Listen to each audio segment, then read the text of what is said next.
Now give the floor to Her Excellency Mrs. Mary Robinson. Honourable President, distinguished members of the Security Council, Mr. Secretary-General, I'm honoured to address the Security Council again as Chair of the Elders at this important open debate, and I thank the Government of the Socialist Republic of Vietnam for the invitation.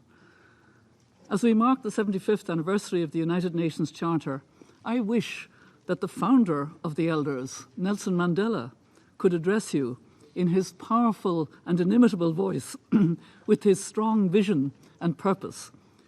Instead, you have me, with my Irish accent, trying to rise to the occasion. For rise to the occasion we must.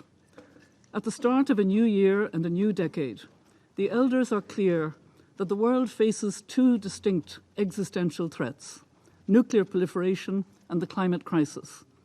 Responding to these threats is critical, but made harder at a time when multilateral cooperation is being undermined by populism and nationalism.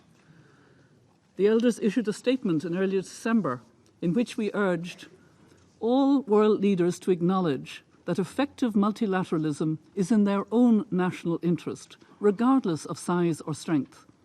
Getting others to cooperate by means of internationally agreed mechanisms is less costly and more reliable than unilateral force.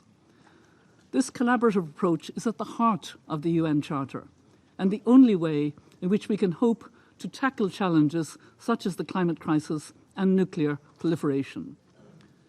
We also need this sense of cooperation as the world seeks to address the recent alarming escalation of tensions in the Middle East. Indeed, it is my understanding that Iran's Foreign Minister, Javad Zarif, was due to address this chamber today. He was going to speak about the role of the UN Charter in supporting international peace and security, but has been prevented from doing so as tensions have arisen between Iran and the United States. This is highly regrettable. It is precisely in times such as these that we need to hear the voices of all concerned. Indeed, Chapter 6 of the UN Charter, as the Secretary-General has reminded us, requires parties to any dispute that threatens international peace and security to hold negotiations or use other peaceful means to resolve their conflict.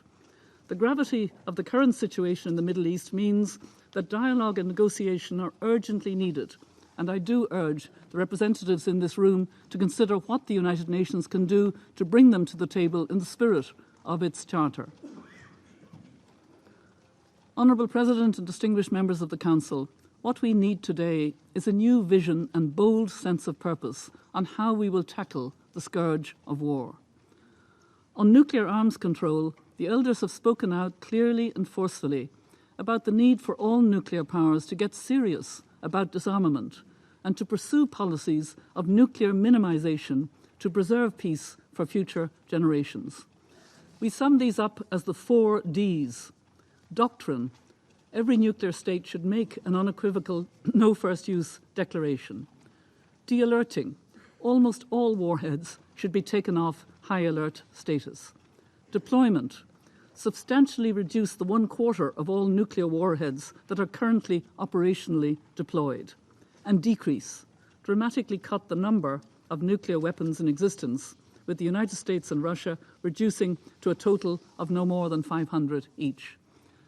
The Elders hope that instead of a new arms race in 2020, we see a re-energised nuclear non-proliferation treaty review and agreement between the United States and the Russian Federation to extend New START until 2026.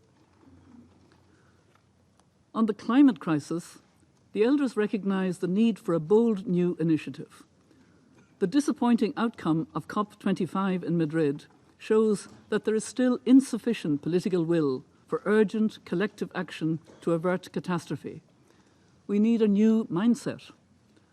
There are those, for instance, who call for work to begin on a new fossil fuel non-proliferation treaty, a bold and innovative idea that seeks to bring transparency, accountability and agreement to the cessation of fossil fuel production in a way that supports jobs and livelihoods.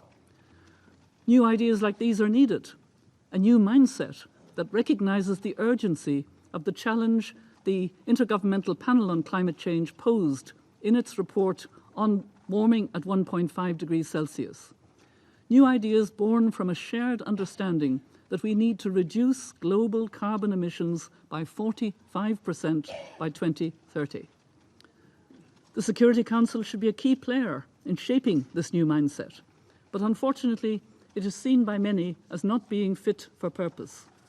Too many members, not least those with special responsibility of holding permanent seats, treat it as a forum for advancing their own narrow interests rather than a means of addressing common challenges. Honourable President and distinguished members of the Council, I address you today as a woman and indeed a grandmother. If women had equal power in the world today, I believe we would have a very different problem-solving way of dealing with the challenges we face. Women drew up a remarkable agenda in Beijing 25 years ago, but not enough progress has been made since to really champion equality. And both within and outside the UN, women now face a backlash in marking that anniversary.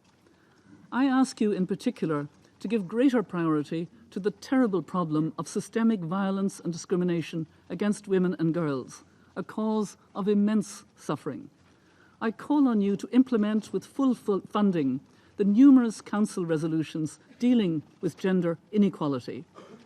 This should start with Security Council Resolution 1325, the 20th anniversary of which we will mark this year.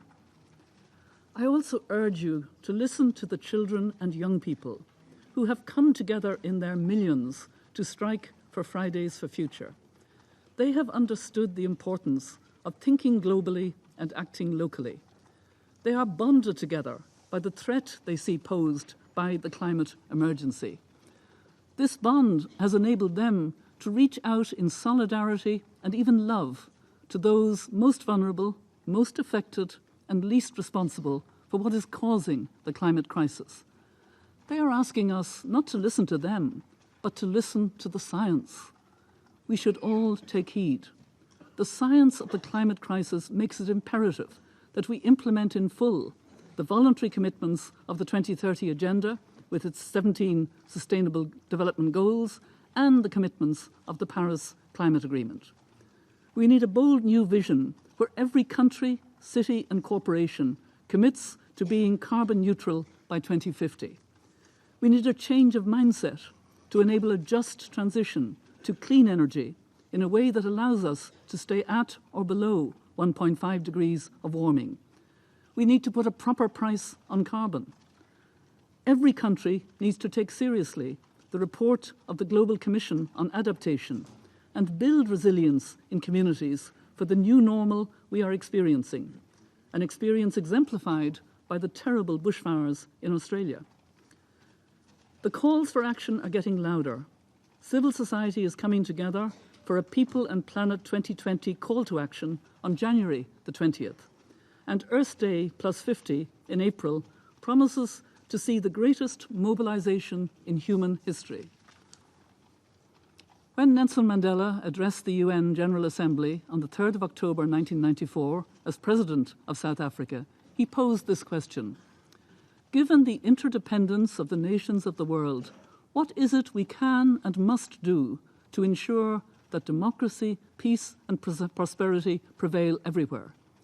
To which he suggested a new initiative was needed, one that should inspire all of humanity because of the seriousness of its intent. The time for such an initiative to protect people and planet is surely now. Future generations will neither forget nor forgive if we squander this opportunity. Thank you for your attention. I thank Her Excellency Mrs. Robinson for her briefing.